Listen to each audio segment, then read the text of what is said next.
সেই কোনদিন আসবে না রে করো যদি ভয়।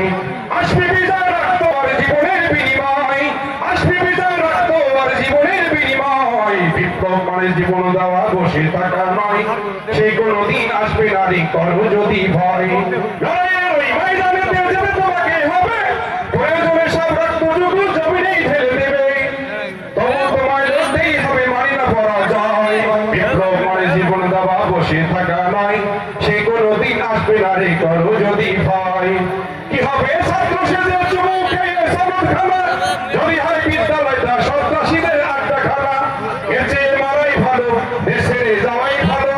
কি হবে ধোঁকা দিয়ে বিবেকটাকে, কি হবে বেঁচে থেকে অযথা বিদ্যা শিখে, যদি না গড়তে পারি শোষণবিহীন সমাজটাকে।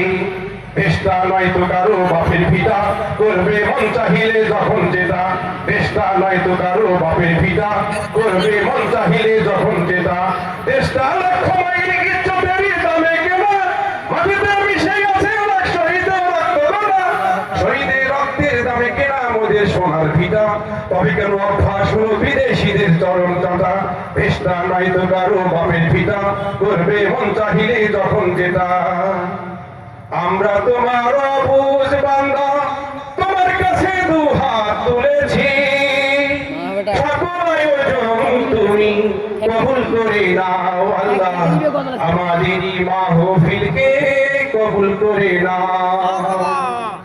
আসসালামু আলাইকুম ওয়া রাহমাতুল্লাহ।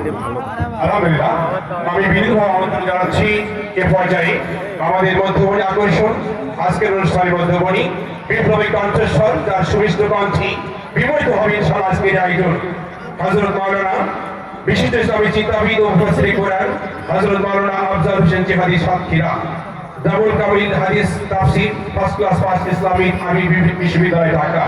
আমি মাদামকে তাফসীর পেশ করার জন্য বিনীতভাবে অনুরোধ করছি। আসসালামু আলাইকুম ওয়া রাহমাতুল্লাহি ওয়া বারাকাতুহু। আমি আলোচনা শুরু করার পূর্বে আপনাদের সকলের কাছে বিনীতভাবে অনুরোধ করব, যারা দাঁড়িয়ে আছেন মেহেরবানি করে, ময়দানে এখনো জায়গা ফাঁকা আছে, অল্প কিছুক্ষণের জন্য আপনারা একটু বসে পড়ুন।